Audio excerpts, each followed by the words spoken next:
Olá, eu sou Marcos Borges, professor da Faculdade de Tecnologia e venho aqui apresentar o premiado trabalho da Roberta Mayumi Matsunaga, que chama-se Desenvolvimento de um Jogo Educativo para Crianças com Hemofilia. Roberta, me fala um pouco do projeto e como surgiu a ideia de desenvolver um jogo educativo para crianças com hemofilia.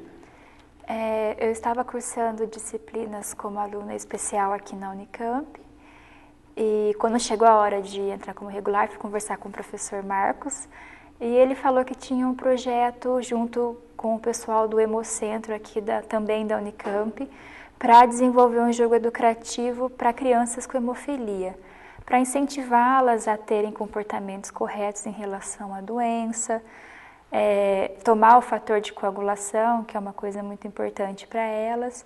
E tudo começou assim, a gente foi falando, e é importante ressaltar também que foi o pessoal do Hemocentro que conversou com o professor Marcos e pediu: professor, queremos um joguinho para crianças com hemofilia, e procurou o pessoal da Faculdade de Tecnologia, e aí foi onde deu início ao projeto.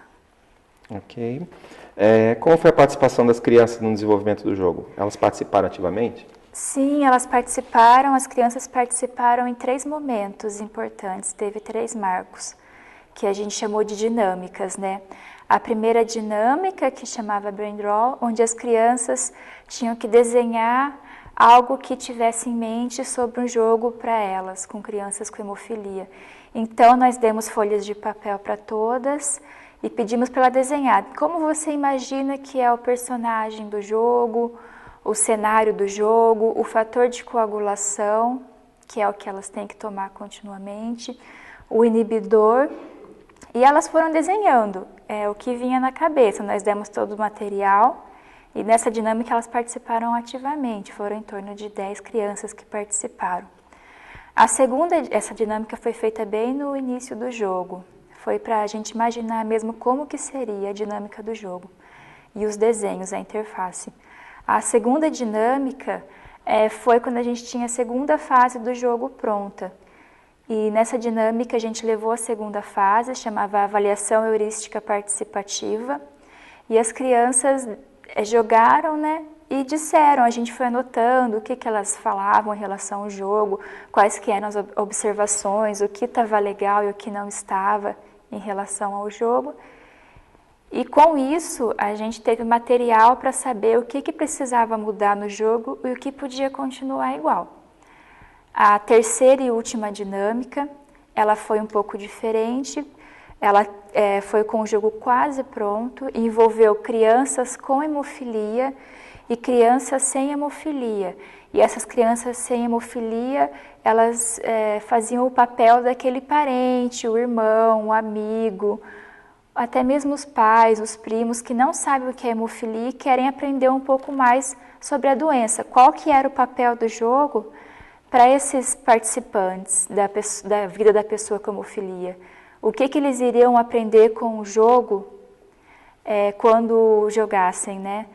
Então, essa foi a última dinâmica, teve esse público diferente e foi bem legal. E essas 3 dinâmicas, elas ajudaram bastante a entender o que as crianças com hemofilia sentem, o que elas querem, e depois, posteriormente, com o jogo pronto, o que elas aprenderam com o jogo.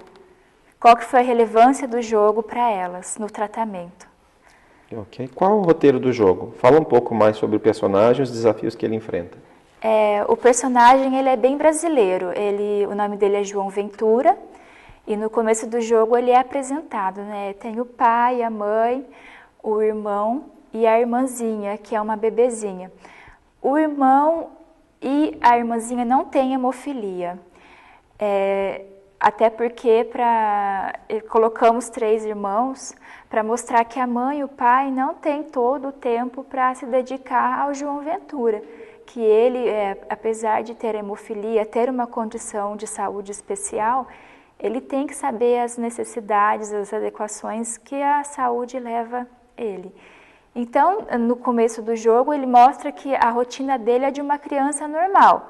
O João Ventura acorda, escova os dentes, toma café da manhã, vai à escola. Aí na escola que a gente começa a introduzir um pouco o conceito da hemofilia.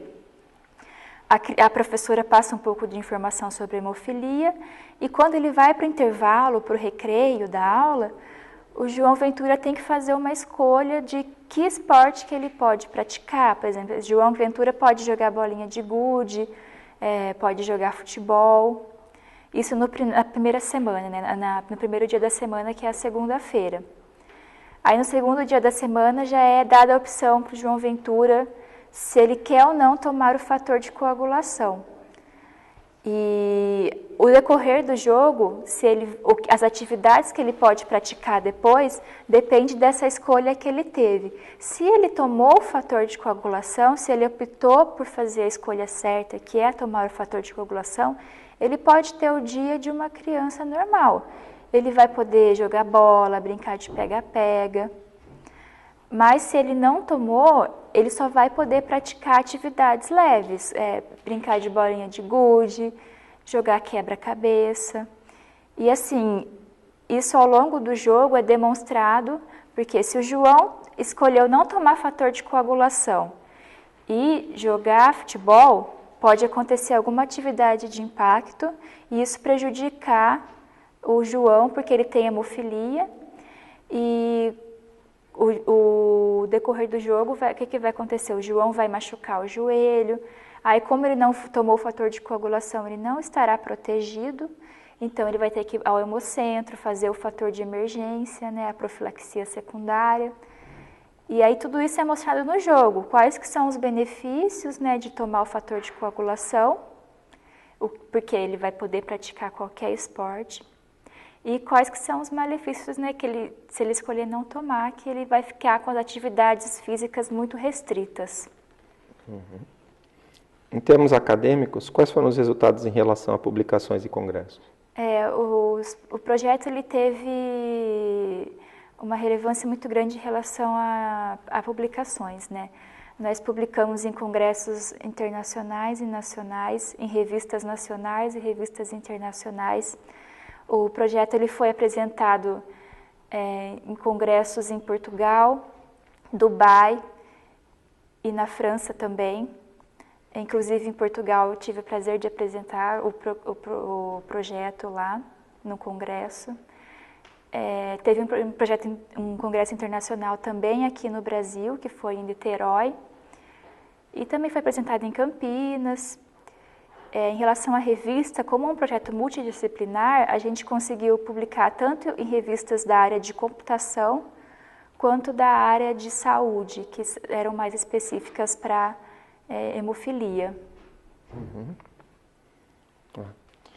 Qual resultado eu considero mais relevante em relação ao mestrado? Em relação ao mestrado, o resultado que eu considero mais relevante é que nós participamos do concurso de dissertações e teses do Congresso Brasileiro de Informática e Educação, que foi sediado aqui na Unicamp.